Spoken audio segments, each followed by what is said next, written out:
શહેરવાળા ભક્તો પણ આગળ આવી જાવ તો વાતો ના કરવી પડે તમારે. તો મને લાગશે તમને લેક્ચરમાં બોલાવી રહીશ. હા, પછી લેક્ચર ના લેવું હોય તો ધ્યાન આપો, સાંભળો.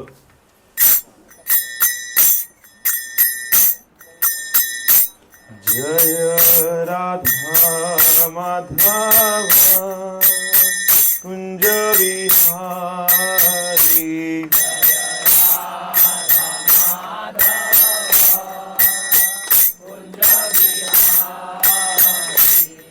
જય રાધા માધવ કુંજ વિહારી,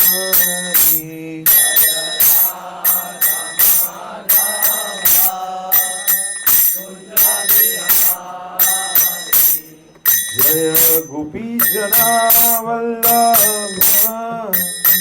ગિરિવરધારી,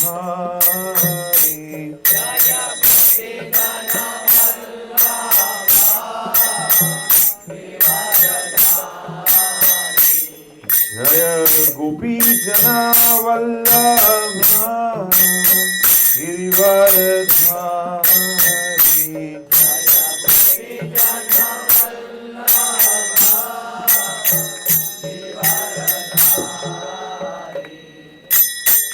યશોદાનંદન વ્રજ જનરંજન,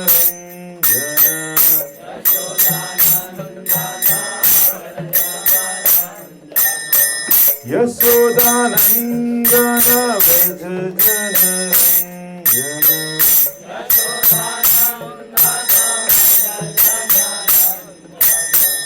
યમુના તીરવનચારી,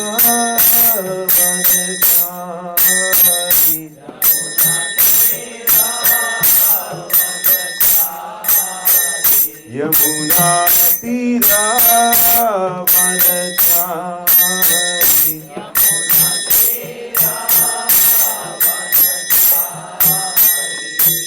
જય રાધા માધવ કુંજ વિહારી,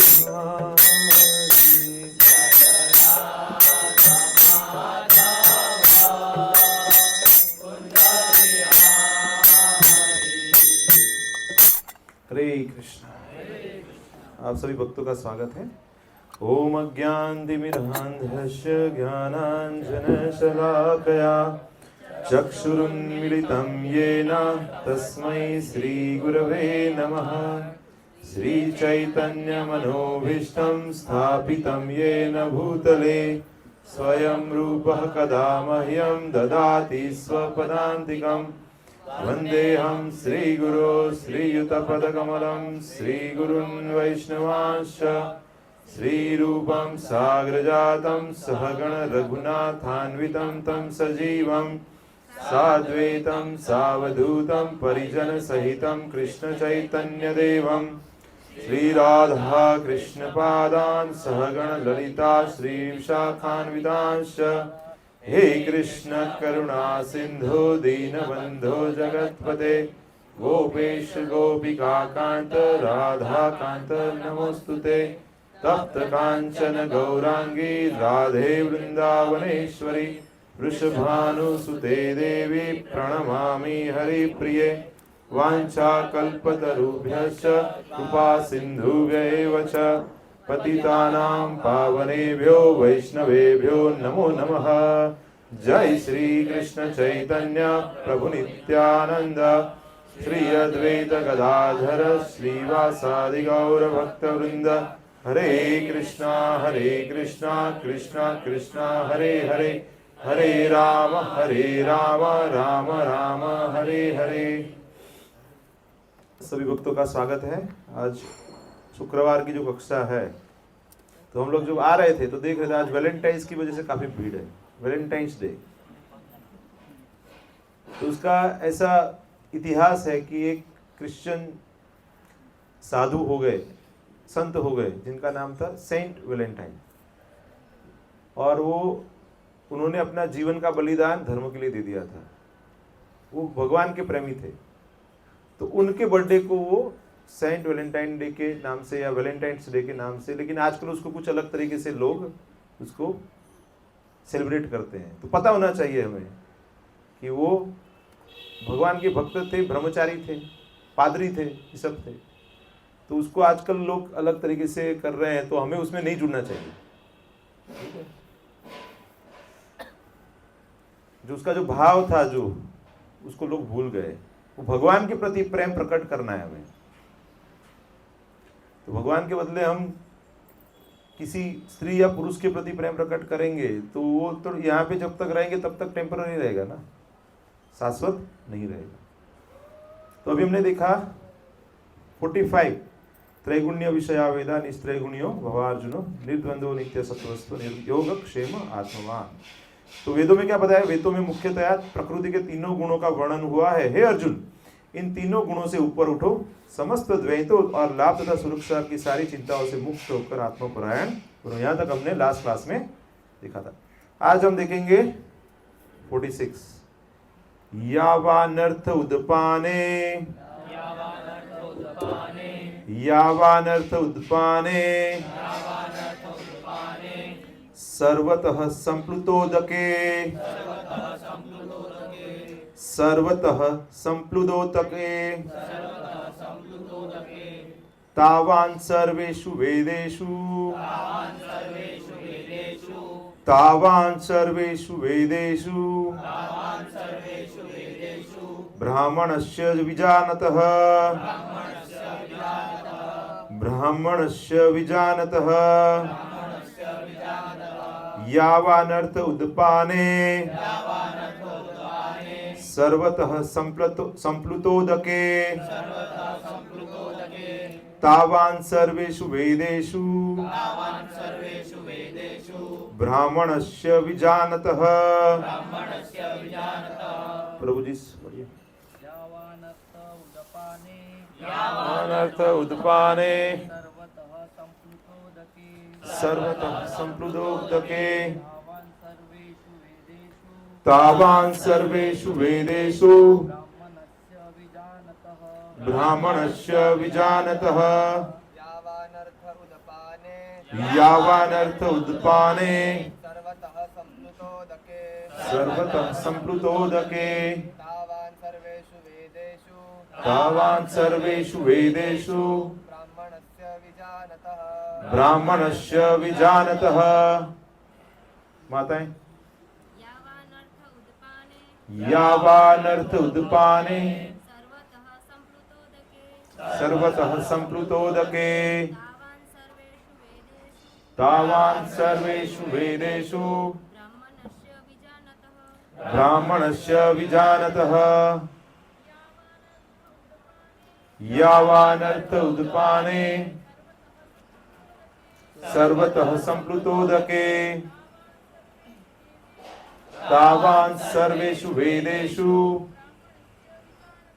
ब्राह्मणस्य विजानतः। हरे कृष्णा।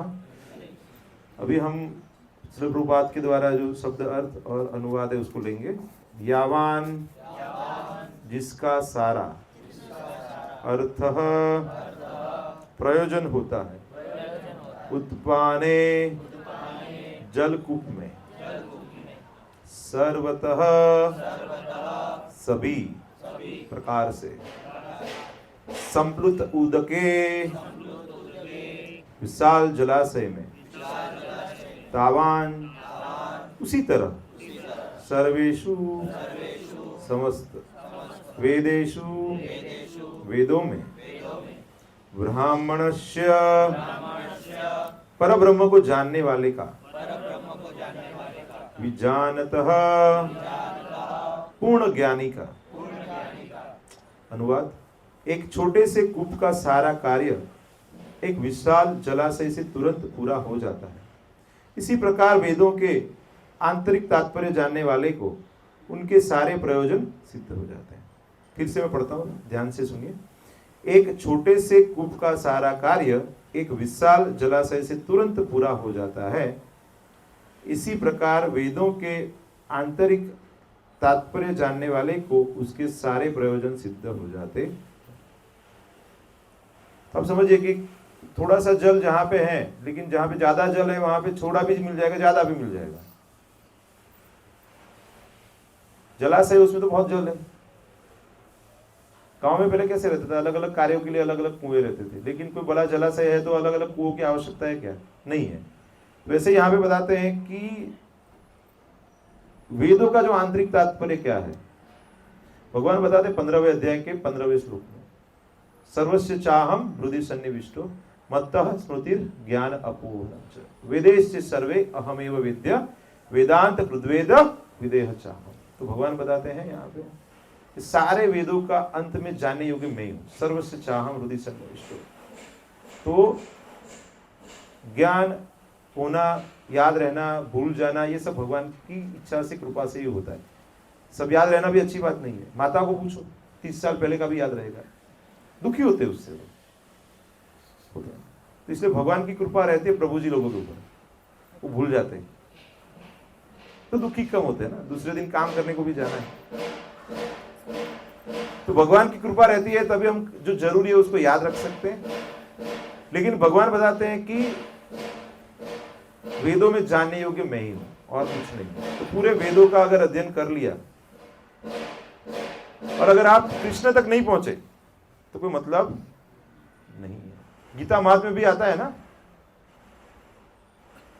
सर्वोपनिषदो गावो दुग्धा गोपाल नंदन पार्थो वत्स सुधीर भोक्ता दुग्धम गीतामृतम।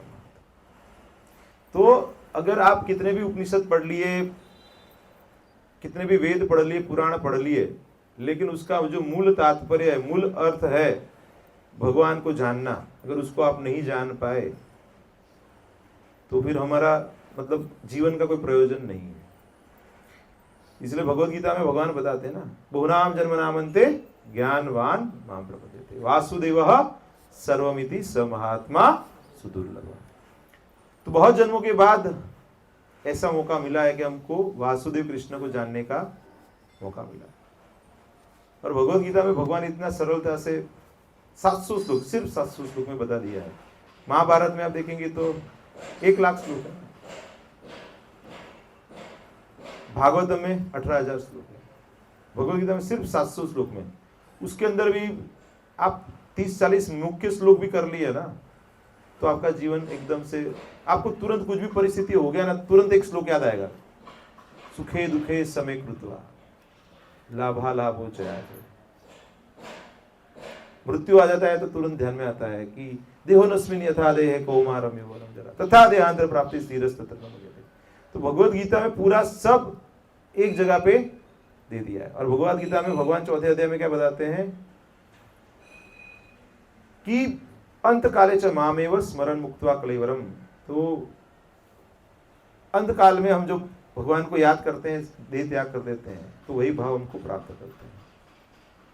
यहाँ पे क्या बताते हैं तात्पर्य में प्रभुपाद जी कि वेदों के कर्मकांड विभाग में वर्णित अनुष्ठानों एवं यज्ञों का ध्येय आत्म साक्षात्कार के क्रमिक विकास को प्रोत्साहित। जैसे समझिए कि पहली कक्षा में, फिर दूसरी कक्षा में, तीसरी कक्षा में, ऐसे करते करते करते हमको कॉलेज में जाना है, फिर उससे आगे पढ़ाई करना है, पीएचडी, जैसे धीरे धीरे जाएंगे। तो वेदों में जो है वो क्या है, क्रमबद्ध, धीरे धीरे है। और आत्म साक्षात्कार का ध्येय भगवद गीता के 15वें अध्याय में इस प्रकार स्पष्ट किया गया है कि वेद अध्ययन का ध्येय जगत के आदि कारण भगवान कृष्ण को जानना है। ब्रह्म संहिता में भी 5वें अध्याय के पहले श्लोक में ब्रह्मा जी बताते हैं ना, क्या बताते हैं ब्रह्मा जी, ईश्वरः परमः कृष्ण सच्चिदानंद विग्रह अनादिरादिर गोविंद सर्व कारण कारण। तो सभी कारणों के कारण कौन है, भगवान है। ये तो ऐसा हो जाएगा अगर कि यहाँ पे मनुष्य जन्म प्राप्त करने के बाद अगर हम बाकी के उद्योग में लगे हुए हैं, जो हम लगे हुए हैं प्रैक्टिकली, कृष्ण को जानने के अलावा सारे उद्योग में लगे हुए हैं हम लोग। तो ऐसा हो गया कि हम कोई कॉलेज में एडमिशन ले लिया, फिर वहां पे जाके पढ़ाई छोड़ के हम वहां पे क्रिकेट खेलने चले गए, क्रिकेट कबड्डी खेलने चले गए।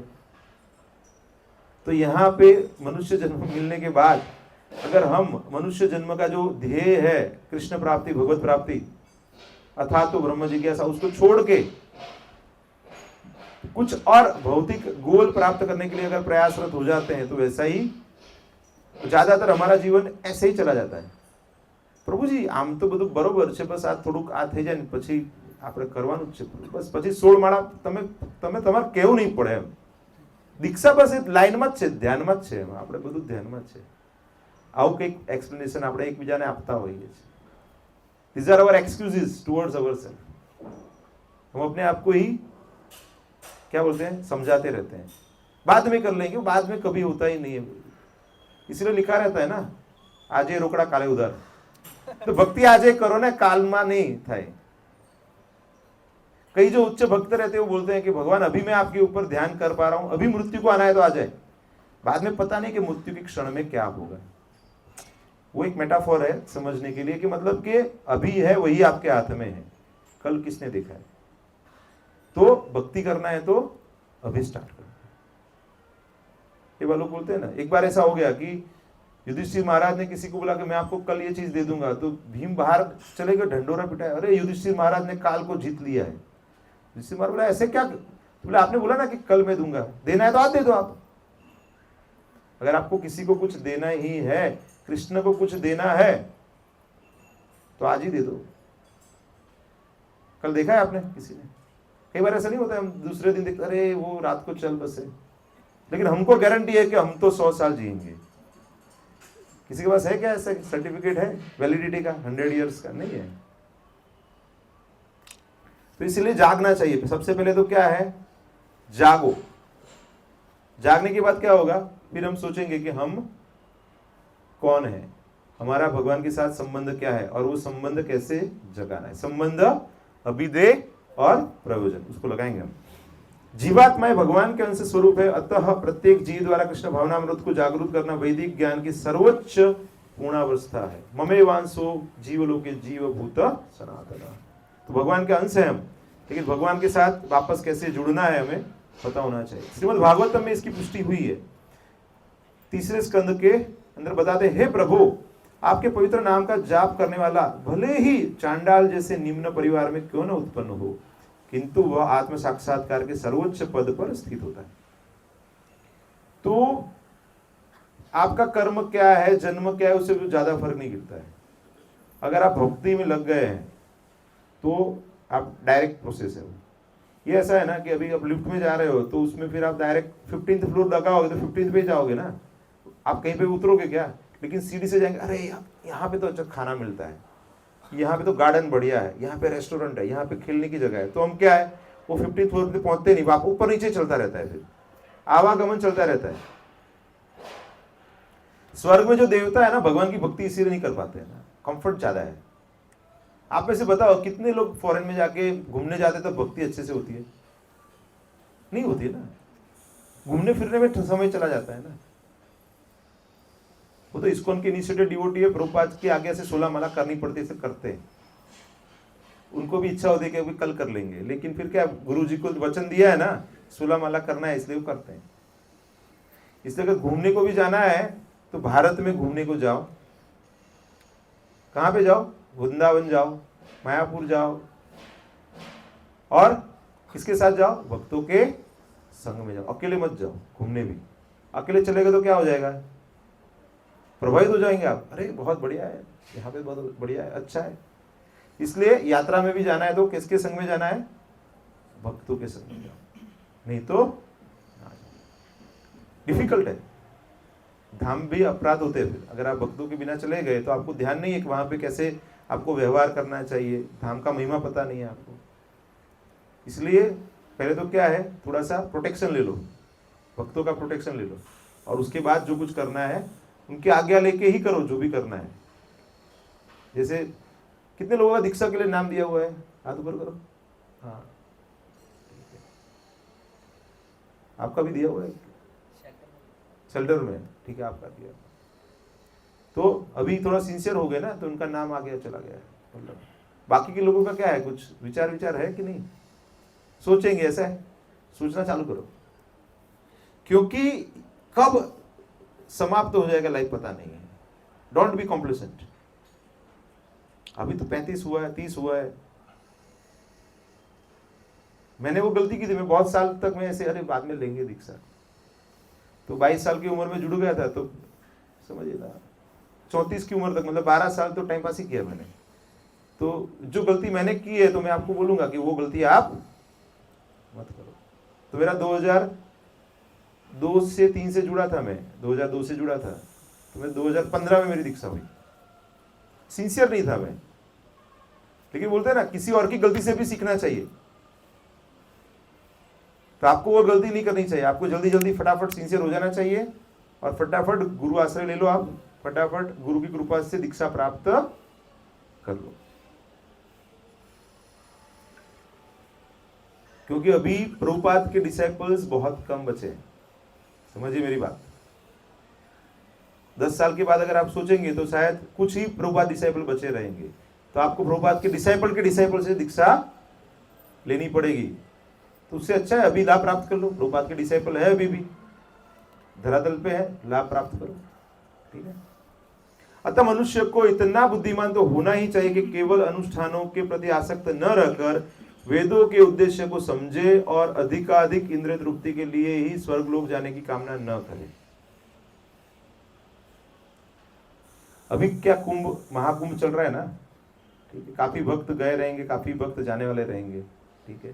कुछ लोगों को रहेगा कि अरे मैं रह गया नहीं जा पाया, कितने को लोगों को ऐसा है कि नहीं जा पाए, अंदर थोड़ा रहेगा ऐसा। डोंट वरी, भागवतम पढ़ो, यहाँ पे there is no difference between Krishna and Bhagavatam, devotee and Bhagavatam. भगवान में और भागवतम में कोई अंतर नहीं है, भक्त भागवत और पुस्तक भागवत में कोई अंतर नहीं है। तो जब आप भक्तों के संग में रह के ये दिव्य ग्रंथों का अध्ययन करेंगे, सुनेंगे, कितने लोगों का अनुभव है कि जब आप फ्राइडे में आते हो तो 1 घंटा जब कृष्ण कथा सुनते हैं तो कुछ अलग अनुभव होता है। कितने लोगों का अनुभव है? या मेरा भी है, क्योंकि आपका संग मिलता है ना मुझे। समझ रहे मैं क्या बताने? It is very difficult that you will get the same experience when you go there and take deep in Mother Ganges. मैं थोड़ा ज्यादा बता रहा हूं, ऐसा आपको लग सकता है, लेकिन ये मेरा अनुभव है। अगर आप भक्तों के संग में वहां पे जाके जाएंगे ना, तो वो भक्तों के संग की वजह से आपको लाभ मिलेगा। लेकिन आप अकेले सिर्फ स्नान करने के लिए चले गए ना, तो वो लाभ नहीं मिलने वाला है। So what I am stressing more is association of devotees. यात्रा के लिए जाओ तो भी भक्तों के संग में जाओ, यहां पे भी रहो तो भक्तों के संग में रहो। वहां पे जाने का मुख्य उद्देश्य क्या है कि आप साधु संग करो। कोई भी तीर्थ स्थान में जाने का उद्देश्य क्या रहता है? सिर्फ स्नान करना रहता है क्या? स्नान भी करना है और साथ साथ में वहां पे जो साधु हैं उनका संग करना है। तो हमको क्या करेंगे? ज्ञान प्रदान करेंगे। तो आप लोग तो क्या है, बहुत महात्मा है ऑलरेडी, आप यहाँ पे साधु संग कर रहे हैं, सेवाएं कर रहे हैं, पुस्तक वितरण कर रहे हैं।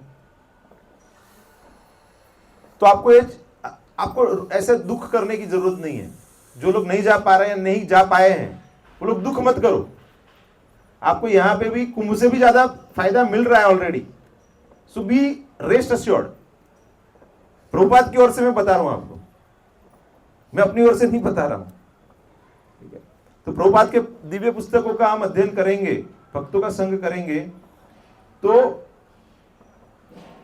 इतना लाभ है कि आपको कहीं पे भी जाने की आवश्यकता नहीं। काफी ऐसे भक्त हैं जिनको प्रभुपाद जी ने उस समय कुछ सेवाएं दी थी, वही सेवा की उन्होंने। कहीं पे भी, मतलब मायापुर में तो मायापुर से वृंदावन भी नहीं गए, समझ रहे ना। कुछ टेंपल में सेवाएं दी हैं उनको, भगवान की पुजारी की या कुछ, तो कहीं पे नहीं गए हैं, एक ही जगह पे रह के उन्होंने किया है। ऐसा नहीं है कि मेरा ये बाकी रह गया, ये दर्शन नहीं किया, वो दर्शन नहीं किया, ये नहीं जा पाया। तो गुरु ने जो आपको सेवाएं दी हैं उसको अच्छे से करते रहो, तो आपका कल्याण होना निश्चित है। इसीलिए क्या है, शास्त्र अध्ययन करना बहुत जरूरी है। जब हम शास्त्र अध्ययन करते हैं तभी हमारे सारे डाउट्स चले जाते हैं, राइट। इसलिए शास्त्र अध्ययन रेगुलर बेसिस पे करना चाहिए, आधा घंटा 1 घंटा जितना समय मिले। अगर ज्यादा समय नहीं मिलता तो मैं बताता हूँ, अभी एक सीनियर वरिष्ठ भक्त हैं, दीक्षित भक्त हैं, मंदिर में काफी सेवाएं देते हैं, वो 5-6 घंटा सेवा देते हैं। तो बोले कि प्रभु जी समय नहीं मिलता है पुस्तक पढ़ने के लिए। मैंने बोला कोई बात नहीं प्रभु जी, आप भगवत गीता का एक श्लोक पढ़ लो, भागवतम का एक श्लोक, छोड़ो मत उसको, सेवा कितना भी कर लो। प्रभुपाद का पुस्तक पढ़ना बहुत जरूरी है, समझ रहे हैं आप। सेवा अच्छी बात है, जरूरी है, लेकिन साथ साथ में प्रभुपाद के पुस्तकों को पढ़ना, क्योंकि तभी वो चेतना बनी रहेगी जो चेतना में हमें सेवा करनी है। आइडियल जो बोलते हैं ना, कैसे भाव होना चाहिए। आगे बताते हैं कि इस युग में सामान्य व्यक्ति के लिए न तो वैदिक अनुष्ठानों के समस्त विधि विधानों का पालन करना संभव है, न सारे वेदांत तथा उपनिषदों को सर्वांग अध्ययन कर पाना सहज है। अभी आप समझिए कि पहले के समय में लोग ध्यान कर पाते थे, आयुष्य लंबा था सतयुग में। फिर बाद में उनके पास द्रव्य था तो बड़े बड़े यज्ञ करते थे, बड़ी बड़ी पूजाएं करते थे। कलयुग में क्या है कुछ ऐसी चीजें, खाने पीने की व्यवस्था अच्छी नहीं है, क्लीन खाना पीना भी अच्छा नहीं, हवा पानी भी नहीं मिल रहा है, तो क्या हम अच्छे अनुष्ठान कर पाएंगे? क्या जो द्रव्य चाहिए उसके लिए सही वो नहीं मिलेगा। इसलिए कलयुग में क्या बताया है? हरिनाम हरिनाम हरिनाम एव केवलम, कलो नास्ति एव नास्ति एव नास्ति गतिरन्यथा। तो कलयुग में क्या करना है? 2 हाथ ऊपर करने हैं और क्या बोलना है? हरे कृष्णा कृष्णा कृष्णा हरे हरे, हरे राम राम राम हरे हरे। तो मैं जब नया नया था तो मुझे लगता है क्या ऐसे भी हाथ ऊपर करके बोलने से हो जाएगा क्या? लेकिन अभी 22-23 साल हो गए, अभी भी मैं यहाँ पे हूं तो मुझे लग रहा है उससे ही हो रहा है, बाकी कोई चीजों से नहीं हो रहा है, क्योंकि चैतन्य महाप्रभु की कृपा है हमारे ऊपर। ऑथोराइज बोनाफाइड सिस्टम में हम काम कर रहे हैं ना, सरल कर दिया ना, इसलिए हमको कई बार डाउट होता है फिर इतना सिर्फ हाथ ऊपर करके भगवान का नाम लेने से थोड़ा हो जाएगा, कीर्तन करने से थोड़ा हो जाएगा, उससे ही हो रहा है, क्योंकि वही विधि है कलयुग के लिए, हरिनाम संकीर्तन। और आप देखिए आप सभी बहुत सिंसियरली कर रहे हैं, हर रविवार को जा रहे हैं, बीच में भी जब भी मौका मिलता है तभी ये कुछ IOCL में था ना प्रोग्राम, कितना दिन हो गया, 1 हफ्ता वहां पे, तो काफी भक्त वहां पे अच्छा पुस्तक वितरण किया। कितना पुस्तक गया टोटल वहां पे? नहीं नंबर्स में कितना गया? 64, बहुत बढ़िया नंबर है। 64 कृष्ण के गुण है, नंबर भी बढ़िया हो गया उनका। तो आप समझ सकते हैं ना, तो जो भक्त पुस्तक वितरण करते हैं ना, उनका खुद का अनुभव है कि नहीं कि वो उनको अच्छा लगता है ना, बस तो उसकी वजह से ही यहाँ पे इतने भक्त जुड़े हुए। That's the base. यहाँ पे भक्त अच्छा पुस्तक वितरण कर रहे हैं, नगर संकीर्तन कर रहे हैं, इसलिए प्रभुपाद महाराज की कृपा है, गुरु महाराज की कृपा है सभी भक्तों के ऊपर, और इसीलिए इतने सन्निष्ठ भक्त जुड़ रहे हैं। जो भी जुड़े हैं बहुत अच्छे हैं, बहुत सिंसियर है, बहुत अच्छे से कर रहे हैं, रेगुलर भी आ रहे हैं। ज्यादातर भक्त रेगुलर नियमित आ रहे हैं, कुछ कारण से नहीं आ पाते, ज्यादातर तो आ जाते हैं। तो वो सब जो वेद उपवेद उपनिषद ये सब चीजें अभी प्रैक्टिकली वो सब करना पॉसिबल नहीं है। कितने लोगों को संस्कृत आती नहीं आती? ज्यादातर लोगों को आते भी, तो हमको उच्चारण ठीक से नहीं कर पाते हैं, कई बार गड़बड़ हो जाती है आगे पीछे, वो इंद्रासन निद्रासन जैसा हो जाता है, फिर हमारा कुछ अलग ही हो जाता है। तो आगे बताते हैं कि वेदों के उद्देश्य को संपन्न करने के लिए प्रचुर समय मतलब आयुष्य चाहिए, शक्ति ज्ञान तथा साधन की आवश्यकता होती है। इस युग में ऐसे कर पाना संभव नहीं है, किंतु वैदिक संस्कृति का परम लक्ष्य भगवान नाम कीर्तन द्वारा प्राप्त हो जाता है, जिसकी संस्तुति पतित आत्माओं के उद्धारक भगवान चैतन्य द्वारा हुई है। अभी कौन सा उत्सव किया हमने? नित्यानंद त्रयोदशी। नित्यानंद त्रयोदशी भगवान नित्यानंद जो भगवान चैतन्य महाप्रभु के अभिन्न है, मतलब जैसे कृष्ण और बलराम है, और वो क्या है? गुरु तत्व है, भगवान की सभी सेवाएं वही करते हैं और उनकी कृपा प्राप्त हो जाती है। तो क्या होता है? कृष्ण की कृपा प्राप्त हो जाती है। तो उनकी कृपा के लिए हमको प्रयास करना चाहिए, गौर निताई से प्रार्थना करनी चाहिए।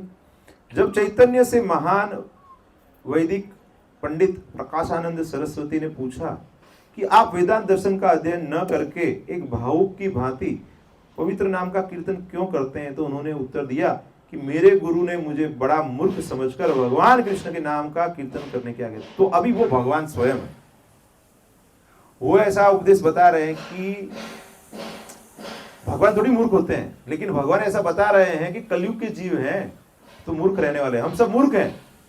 ये तो प्रभुपाद महाराज की कृपा से थोड़ा बहुत समझ में आ रहा है अभी कि ये जो बाकी सब चीजों में लगे हुए थे उसमें से बाहर निकलो, यही मेन है।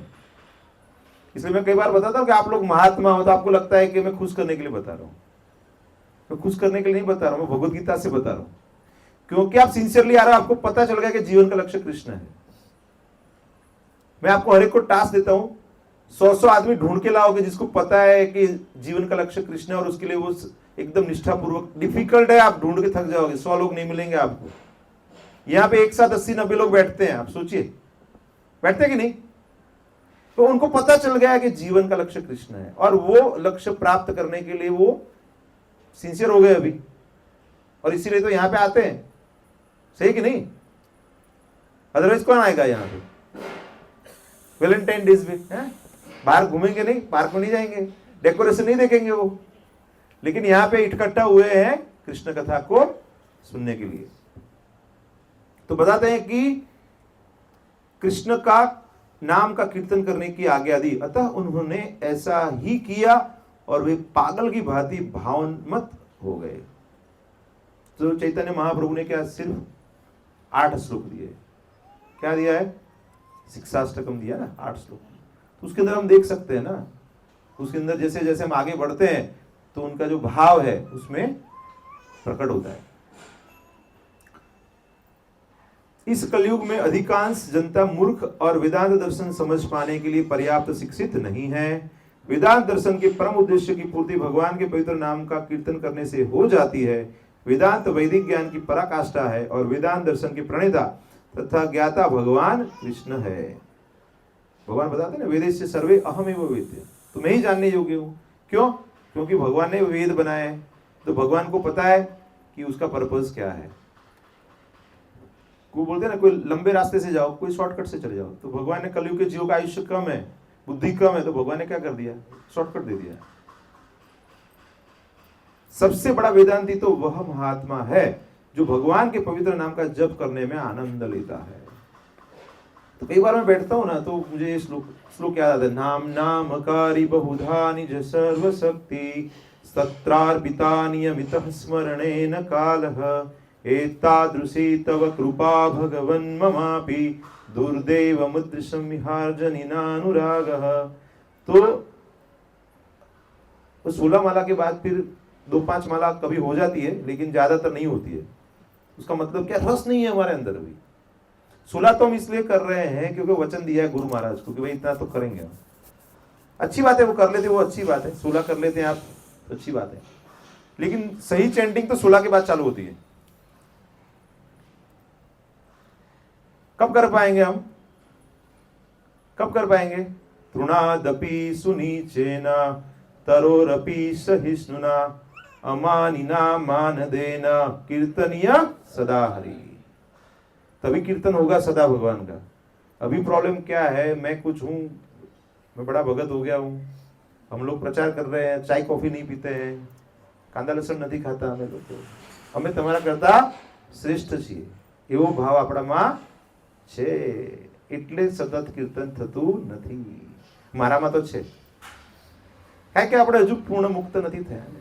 આપણે જો બહુ કીર્તન કરીશું ત્યારે ધીમે ધીમે ધીમે ધીમે થશે। इसलिए क्या करना है? हमें भक्तों के संग में जप करना है। कितने लोगों को ऐसा लगता है कि हर रोज यहां पे आके जप करना है? आना नहीं है, इच्छा करनी है। आना है ही नहीं किसी को, आप चिंता मत करो, मैं ऐसे नहीं फोटो नहीं निकालूंगा क्या रहता है बताया हाथ ऊपर क्या होता नहीं। मैं भगवान से प्रार्थना करूंगा कि आप ज्यादा से ज्यादा समय निकाल पाए और यहाँ पे आके कर पाए साथ। या फिर दूसरा ऐसा भी कि आपके घर पे आसपास में कोई भक्त है तो वहां पे 2-3 भक्त जो नजदीक में रहते हैं, जैसे पद्मनयन प्रभु है, वीर कृष्ण प्रभु है, प्रभु जी है, तो उनका घर नजदीक में, तो वो क्या करते हैं साथ में मिलके कभी 2-4 माला 6 माला साथ में कर लेते। तो ऐसे कुछ प्रयास करो। ऐसा जरूरी नहीं कि आप यहाँ पे ही आओ, लेकिन भक्तों के संग में, अगर घर में भी 2-3 भक्त हैं तो साथ में बैठ के बातें मत करो, जप करो, ठीक है? थोड़े समय के लिए आप भक्त बन जाओ, घर गृहस्थी थोड़ा समय भूल जाओ, साथ में बैठ के जप करो। तो कोई उपाय है नहीं, बार बार यही आता है ना, बार बार सब घूम फिर के तो वही आता है ना कि ये इसके अलावा कोई उपाय। ज्ञान मार्ग से भगवत प्राप्ति बहुत कठिन है, ईगो जल्दी आ जाता है। जब मैं नया नया जुड़ा ना, तो थोड़ा बहुत अपने को समझ में आ जाता है, श्लोक आ जाते हैं, सब फिलोसॉफी आ जाता है, डॉक्टर बने हुए तो थोड़ा जल्दी समझ में आ जाता है। फिर तुरंत हम क्या करते हैं कि अरे ये गलत कर रहे हो, ऐसे करना चाहिए, ये गलत कर रहे हो, ऐसे करना चाहिए, फिर हम कोई उसमें भेद नहीं रखते। तो उससे अच्छा है कि आप भक्तों के संग में करो, तो धीरे धीरे आप नम्र बनोगे। उसका बेनिफिट क्या होगा कि आपका भक्ति का स्तर ऊपर जाएगा। नहीं तो क्या पतन हो जाएगा आपका, भक्ति से निकल जाओगे। It's very easy to get out of this bhakti business. बाहर निकलना बहुत सरल है। नजर हटी, दुर्घटना घटी। तो अगर आप ये इसलिए क्या करना है, कुछ ऐसे भक्त रखने हैं क्लोज कि वो आपका ध्यान रखे और आप उनका ध्यान रखो। इसलिए काउंसलर सिस्टम इसीलिए तो है।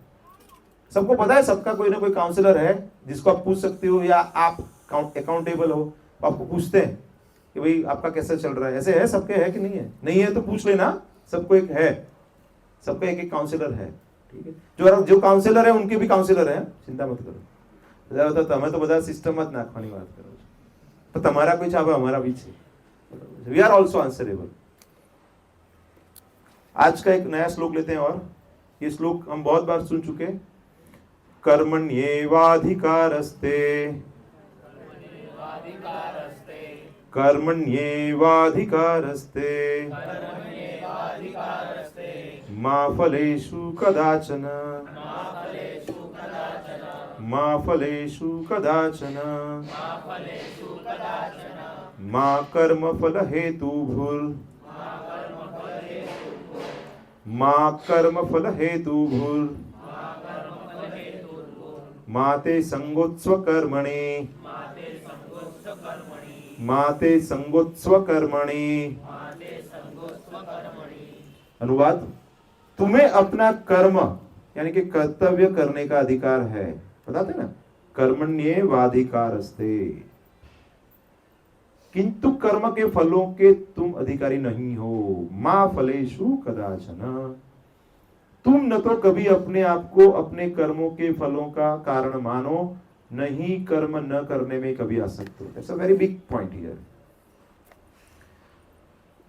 भाई कोई काम करके जो कुछ मिलने वाला नहीं है तो काम ही क्यों करेंगे? આપણે તો પહેલા આપણું ધ્યેય નક્કી થાય પછી કામ ચાલુ થાય। गुजराती भाषा होता है, बाहर से आए हुए गुजरात में आके गुजराती हो जाते, थिंकिंग प्रोसेस बढ़िया एकदम। आप देखो देश के दो बड़े उद्योगपति कौन है? अदानी अंबानी। कहां से? दो बड़े नेता कहां से? तो सब गुजराती रहते। सो कहने का मेरा मतलब क्या है कि हम लोग जब भक्ति में आते हैं ना, तो थोड़ा सा वो सिस्टम से थोड़ा बाहर आना पड़ेगा। हमें क्या करना पड़ेगा? कृष्ण को बीच में रख के, केंद्र में रख के कर्म करना है, फल को रखना नहीं है। इसलिए क्या बताते? कर्मण्येवाधिकारस्ते मा फलेषु कदाचन। यहां पर तीन विचारणीय बातें हैं। कर्म यानी कि स्वधर्म, दूसरा बताए विकर्म तथा अकर्म। जैसे सबको कोई ना कोई कर्म दिया हुआ है, जैसे माता है तो माताओं की कुछ ड्यूटी है, पिता है तो पिता की ड्यूटी है, बच्चों की ड्यूटी है, सबका कुछ ना कुछ कर्म रहता है। तो वो कर्म है क्या? उसको स्वधर्म बोलते हैं। अगर उससे विपरीत कुछ करे तो उसको क्या बोलते हैं? विकर्म बोलते हैं। जो वेदों में शास्त्रों में है उससे विरुद्ध कुछ करते हैं, जो आपका नियत कर्म है उससे विपरीत कुछ करते हैं, उसको क्या बोलते हैं? विकर्म। और तीसरा क्या है? ये अकर्म। क्या है? नहीं करना है उसको अकर्म बोलते हैं। ऐसा है क्या? कोई है? अकर्म का मतलब क्या है? अकर्म ऐसा कर्म है कि जिसका फल प्राप्त नहीं होता है, इसलिए उसको अकर्म बोलते हैं। सकर्म, विकर्म, अकर्म। तो हमें क्या करना है? अकर्म। कौन सा करना है? तो अकर्म का मतलब कुछ करना ही नहीं है ना, ऐसा है। कर्म करना है। जो सकर्म में जो कर्म करते हैं ना, वही सारे कर्म कृष्ण के लिए करने हैं। क्योंकि अकर्म करेंगे तो मर जाएंगे ना, खाना ही नहीं खाएंगे ना। आज सबको पता है ना, आज प्रसाद नहीं है क्योंकि अकर्म है। आज चलेगा क्या? नहीं चलेगा ना। तो कर्म तो करना है आपको, लेकिन वो कर्म किसके लिए करना है? कृष्ण की प्रसन्नता के लिए करना है। तो फिर उसका फल आपको भुगतना पड़ेगा क्या? नहीं भुगतना पड़ेगा।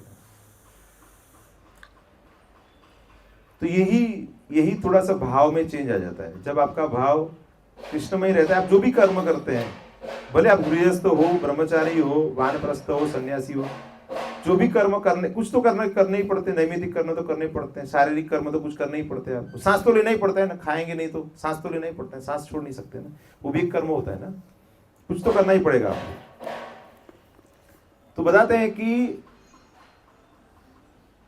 कर्म यानी कि स्वधर्म वे कार्य हैं जिनका आदेश प्रकृति के गुणों के रूप में प्राप्त किया जाता है।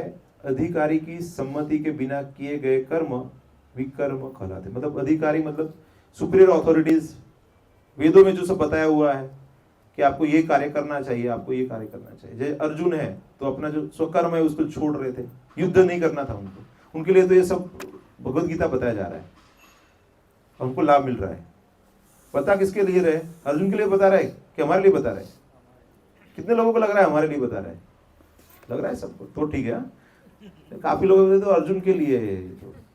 हमको तो सिर्फ पढ़ना है, पढ़ने से ही हमारा पढ़ने से होगा, लेकिन लाइफ में लगाएंगे तब होगा ना। कई लोग क्या करते हैं, इसको लाल कपड़े में ऐसे लपेट देते हैं और पूजा स्थान पे रख देते हैं, हर रोज फिर आरती करते हैं उसकी। तो फिर भक्त जाते हैं अपने, फिर बोलते आपके पास भगवत गीता है? तो बोले कहाँ पे? तो फिर वो वहां से लाल कपड़े में से निकाल के बोले ये है। तो बोले बस पढ़ने के लिए है, पूजा करने के लिए नहीं है। ऐसा है तो पूजा करने के लिए एक रखो, पढ़ने के लिए दूसरा रखो, आप ले लो एक। भक्त तो होशियार रहते, वो बोलते ठीक है उसको आप वहीं पे रहने दो, नया ले लो हमारे पास से। वो उधर पूजा आप सालों से कर रहे हो ना, उसकी पूजा कंटिन्यू रखो, लेकिन पढ़ने के लिए हमारे पास से एक ले लो। अच्छा ऑफिस जाते हो आप, तो वहां पे कब कैसे पढ़े? तो एक वहां के लिए ले लो, तो 2 भगवत गीता दे देते। करते कि नहीं ऐसा? करते। तो ऐसे ही होना चाहिए। कुछ भी बोले तो आपके पास आंसर होना चाहिए कि भगवत गीता क्यों पढ़ना है। तो जो नियत कर्म है उससे जो विपरीत कार्य करते हैं तो उसको विकर्म बोलते हैं। और अकर्म का अर्थ है अपने कर्मों को न करना। भगवान ने अर्जुन को उपदेश दिया कि वह निष्क्रिय न हो, अपितु फल के प्रति आसक्त हुए बिना अपना कर्म करे। तो मतलब सीमिंगली ऐसा लग सकता है आपको कि अकर्म का मतलब है काम नहीं करना, लेकिन भगवत गीता के अंदर जो अकर्म बताया हुआ है उसका मतलब है उस फल के लिए कार्य नहीं करना है। भगवान ने अर्जुन को उपदेश दिया कि वह निष्क्रिय न हो, अपितु फल के प्रति आसक्त हुए बिना अपना कर्म करे। कर्म फल के प्रति आसक्त रहने वाले का भी कर्म का रहने वाला भी कर्म का कारण है। इसी तरह वह ऐसे कर्म फलों को का भोक्ता होता है। मतलब समझिए कि बहुत ग्रॉस उदाहरण बताता हूं मैं आपको कि आपने कोई फील्ड में काम कर रहे हैं, अच्छा कार्य किया तो अच्छा एप्रिसिएशन मिलेगा, फिर अच्छा कार्य नहीं हुआ तो फिर कोई डंडा भी पड़ेगा आपको। तो क्या है, अच्छा फल किया तो जैसे पुण्य कर्म हो गया तो उसका अच्छा फल मिलेगा, बुरा कर्म हो गया तो विकर्म हो गया तो उसका आपको दंड प्राप्त हो सकता है। ठीक है, लेकिन जैसे उदाहरण से समझ सकते हैं कि कोई सैनिक है, देश की आर्मी में काम करता है, तो आप समझिए कि वो किसी के मार देगा तो क्या उसको दंड मिलेगा? क्या नहीं मिलेगा ना, उसको रेगुलर सैलरी जो मिलता है वही मिलेगा। उसको कोई ज्यादा अच्छा कर दिया तो कोई शायद पदक दे सकते हैं उसको, लेकिन उसको दंड नहीं मिलता है ना। क्यों? क्योंकि वो आर्मी के लिए कार्य करता है। वैसे ही जो भगवान के भक्त हैं, भगवान की प्रसन्नता के लिए अपने जो नियत कर्म है उनको करते हैं फल की आशा रखे बिना। तब क्या होता है, भगवान प्रसन्न होते हैं। चलो रिजल्ट कुछ भी मिला, कई बार आप जाते हैं तो पता रहेगा ना, कोई पुस्तक वितरण में कोई पुस्तक ही नहीं लेता है। कभी ऐसा होता है ना, एक सोसाइटी में पूरे गए, सब पूरे सोसाइटी में घूम ले, होता है कभी कभी ऐसा भी। आप काफी लकी हैं तो पुस्तक वितरण करके आ जाते हो, आप एक्सपर्ट हो गए सब लोग। लेकिन कई बार ऐसा भी होता है ना कि कोई सोसाइटी में गए तो लोग लेते ही नहीं पुस्तक। प्रभु जी को पता रहेगा, शुरुआत में ऐसे होता था ना प्रभु, कभी कभी ऐसे पूरा एक आध बुक गया तो गया, नहीं भी चाहता था, भगा देते थे। हाँ भगा देते, लेने की बात छोड़ो आप। हाँ, तो उसका कहने का मतलब क्या है कि भगवान क्या देखते हैं, आपके प्रयास देखते हैं। भगवान क्या देखते हैं? प्रयास देखते हैं। तो अगर आपके प्रयास अच्छे रहेंगे ना तो भगवान प्रसन्न हो जाएंगे। फिर रिजल्ट क्या आ गया उससे कोई फर्क नहीं पड़ता है।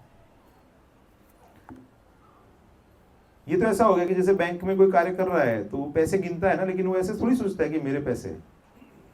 तो हमारे पास भी जो पैसे है तो हमको कैसे सोचना चाहिए, ये हमको भगवान ने ट्रस्टी के रूप में दिया है, तो हमारी आवश्यकता के हिसाब से हमको उसको यूज करना है और बाकी का भगवान की सेवा में लगाने का प्रयास करना है। ठीक है, क्योंकि जो लक्ष्मी है वो विष्णु की सेवा में लगने चाहिए ना। वो जब हमारी सेवा में रावण के जैसा हम भाव लाएंगे तो प्रॉब्लम हो जाएगा। उसको हम भोग नहीं कर सकते ना, तो चली जाएगी।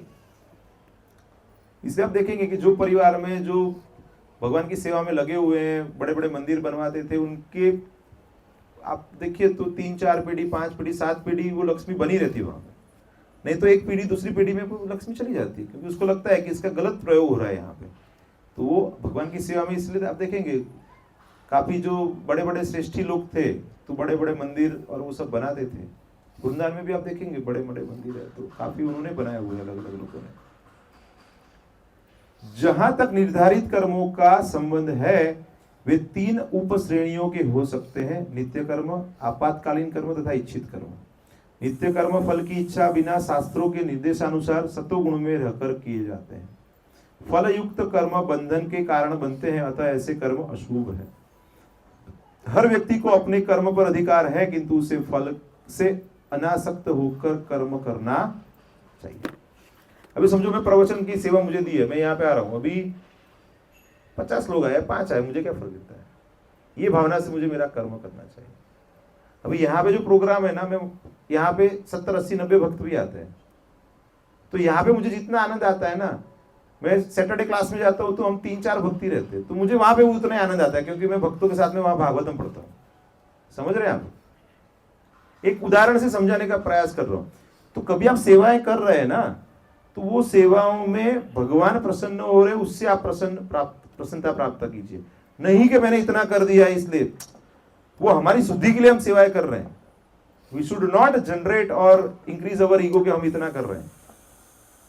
कई बार क्या हो जाता है, अच्छी पुस्तक वितरण कर रहे हैं हम लोग, अच्छी सेवा कर रहे हैं और लोग जुड़ रहे हैं, तो नंबर गेम में नहीं चला जाना चाहिए। इतना लक्ष्मी सेवा कर दिया, इतना हो गया, अरे हम इतना लोगों का प्रसाद बना रहे हैं, अच्छी बात है, कर रहे हैं तो करना चाहिए, लेकिन ये सब क्यों कर रहे हैं?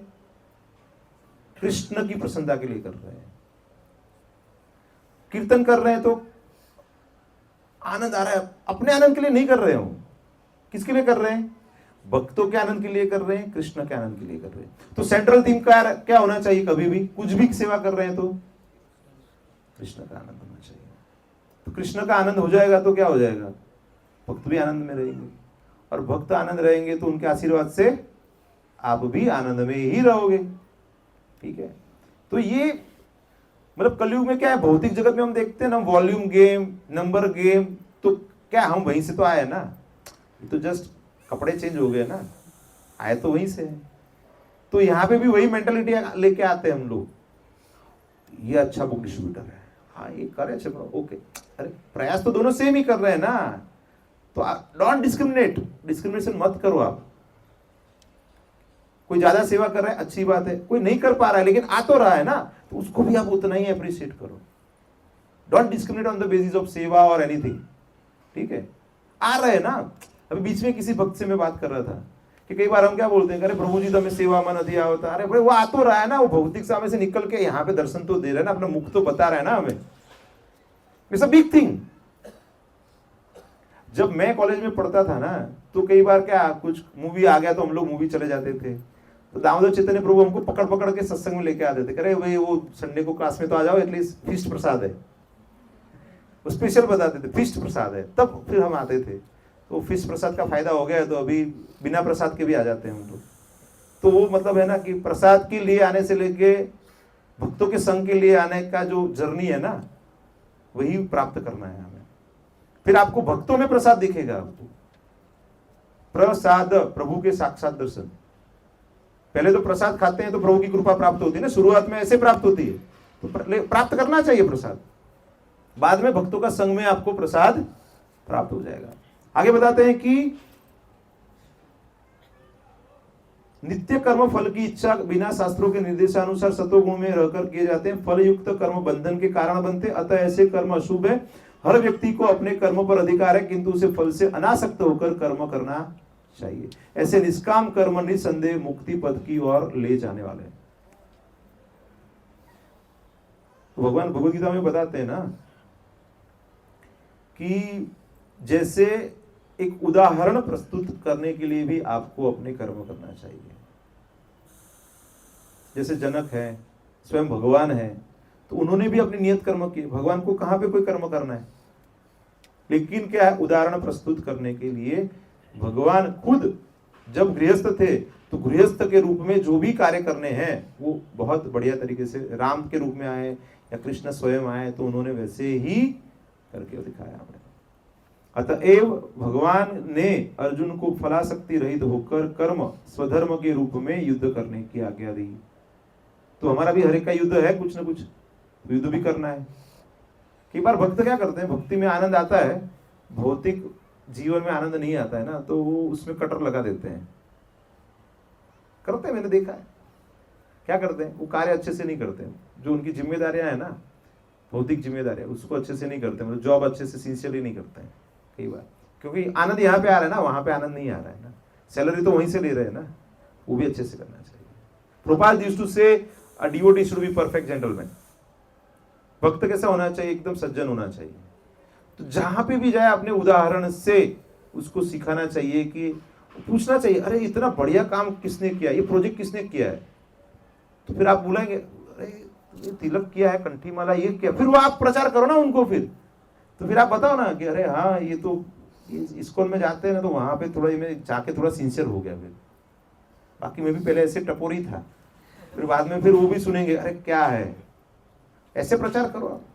लेकिन आप तिलक करके जा रहे हैं, कंठी माला पहन के जा रहे हैं और कटर मार रहे हैं, आपका बॉस आपकी क्लास ले रहा है, उसका मतलब क्या हो गया, अब धतिंग वतिंग શું કરે છે, होगा कि नहीं।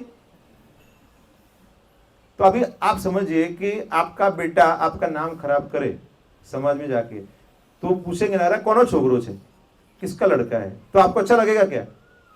ऐसे हम तिलक कंठी माला धोती कुर्ता पहन के जाएंगे, किसी के साथ अच्छा व्यवहार नहीं करेंगे, तो बोलेंगे इसको आवा आवा से बता, तो नाम प्रभुपाद का खराब होगा कि नहीं, तो चलेगा क्या। तो क्या है, best of the best of the best ही होना चाहिए। जो भी कर रहे हैं कैसा होना चाहिए, एकदम बढ़िया होना चाहिए। समझ रहे आप, कर सकते कि नहीं, कितने लोग करेंगे, सब लोग करेंगे। सबसे पहले तो टू व्हीलर चलाते हुए हेलमेट पहनना चालू करेंगे, क्योंकि ये देह किसने दिया हुआ है, कृष्ण ने दिया हुआ है। क्या आपका खुद का है मालिकी, कितने लोगों का खुद का मालिकी का देह है, बता दो तो पता चले मुझे।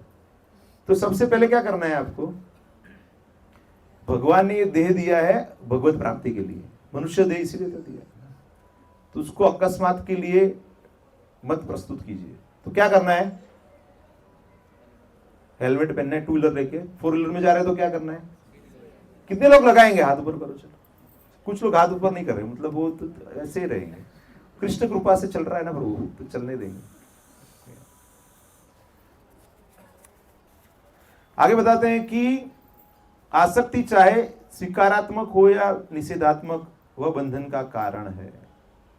अकर्म पापनीय है, मतलब काम छोड़ देना, वो अकर्म बता रहे हैं। सही रूप में अकर्म का मतलब क्या है, कर्म के फल की आशा रखे बिना हम जो कर्म करते हैं जिसका फल नहीं मिलता है, वो अकर्म हो जाता है। अतः कर्तव्य के रूप में युद्ध करना ही अर्जुन के लिए मुक्ति का एकमात्र कल्याणकारी मार्ग था। ठीक है, इतना आज रखते हैं। किसी को कोई प्रश्न है तो पूछ सकते हैं, कुछ कमेंट है तो बता सकते हैं। आप इतने सब उस स्तर पे चले गए कि सबको सब क्लियर है एकदम, या फिर इतना हैवी क्लास हो गया कि अभी कुछ पूछने का मतलब वो समझ में नहीं आ रहा कि क्या पूछे हैं। ऐसा तो नहीं लग रहा है ना, वो तो कुछ ऊपर से जा रहा है, ऐसा तो नहीं है ना, कि समझ में आ रहा है ना। एक स्टोरी है ना कि वो 3 मूर्तियां बनाई हुई थी, तो बोले ये तीनों मूर्तियां एक सर की, एक से एक समान दिख रही है, तो मतलब लेकिन इसमें से बेस्ट कौन सा है ढूंढना था। तो एक तार रखा हुआ था, एग्जाम था, तो एक करते हैं तो एक देखते हैं, एक कान में से जा रहा है वायर, तो दूसरे कान में से बाहर आ रहा है, तो बोले ये तो कैसा, एक कान में से दूसरे कान में जा रहा है, ये मूर्ति कोई काम की नहीं है। मतलब तो दूसरी मूर्ति बोले कान में से डालते मुंह में से बाहर आ रहा है, मतलब बोल के बाहर निकल जाता है, कुछ फायदा नहीं है। तीसरी है तो अंदर डाला तो हृदय में जाके स्थित हो गया। तो हमें क्या करना है, जो हम सत्संग में सुनते हैं उसको हार्ट में ट्रांसफॉर्मेशन होना चाहिए। क्या होना चाहिए, चेंज ऑफ हार्ट। मैं तो यहां पे आता हूं तो मेरा तो होता है, आपका होता है कि नहीं, लगता है थोड़ा बहुत चेंज लगता है, कुछ पावर मिलता है, वो मेरी वजह से नहीं मिल रहा है, don't give that credit to me. ये पावर हाउस में से आ रहा है, जो सामने बैठे हैं ना प्रभुपाद जी, मैं यहाँ पे बैठा हूँ ना तो उनका पावर से मैं बोल रहा हूँ, ठीक है। तो आप अगर पुस्तक वितरण को जा रहे हो तो वो भी पावर उनका ही है। आप किचन में सेवा कर रहे हो और आपको लग रहा है ना थोड़ा सा ऐसे कॉलर बड़ा ऐसे कह रहे हैं हम लोग इतना कर लिया, प्रभुपाद जी कृपा से बोल रहा है। प्रभुपाद जी कृपा से आपको सेवा का मौका मिल रहा है। हम लोग पूना थे ऑलमोस्ट 5 साल, वहां पे आपको झाड़ू की सेवा भी नहीं मिलती है, सही नहीं प्रभु? आपको झाड़ू पकड़ के मंदिर में आपको आप नहीं आप प्रसाद ले लो, ये सेवा हम करते हैं, मतलब इतने भक्त हैं वहां पे। तो आप लकी हो यहाँ पे कि आपको एक सेंटर में ये सब सेवाएं मिल रही है। सेवा करने का मौका मिलना ना एक बड़ी उपलब्धि है। बाकी बोल देते ठीक है प्रभु जी काम करो, आप एक कूपन ले लो, बाद में प्रसाद ले लो। प्रसाद सर्व करने की सेवा भी नहीं मिलती थी वहां पे। तो वो हमारे अलग ये लोग ही करेंगे, मतलब हमारे सिस्टम से हिसाब से चलता है। मैं आपको बताता हूँ कि आप लोग प्रवचन लो, तैयारी करो, प्रवचन लेनी से सेवा तो बहुत बड़ी सेवा तो देते ही नहीं थे। तो मैं तो बहुत अपने आप को भाग्यवान मानता हूँ कि बड़ौदा आ गया, यहाँ के भक्तों की कृपा से मैं आपके सामने प्रवचन की भी सेवा ले पा रहा हूँ। वहां पे झाड़ू पकड़ने की भी सेवा नहीं मिल रही थी। वहां पे इतने ब्रह्मचारी थे कि हाउस प्रोग्राम भी हो रहा है ना, जैसे यहाँ पे दामोदर चैतन्य प्रभु है ना, वैसे बहुत ब्रह्मचारी भक्त हैं। वो लोग ही घर पे हाउस प्रोग्राम हो रहा है तो भी वही आके प्रवचन बढ़िया ले रहे हो। होस्ट बनने की भी सेवा नहीं मिलती थी वहां पे। आपके घर पे प्रोग्राम करना है ना तो बोले किसी के घर पे नहीं होगा, जो इतना नियम पालन करता है, ये करता है वो करता है, उसके घर पे ही होगा। समझ रहे हैं ना मैं क्या बता रहा हूं? तो यहाँ पे आपको इतनी सारी सेवाएं मिल रही है तो उसका आप लाभ प्राप्त करो, लाभान्वित हो, ठीक है। हरे कृष्ण। कुछ अनाउंसमेंट जरूर।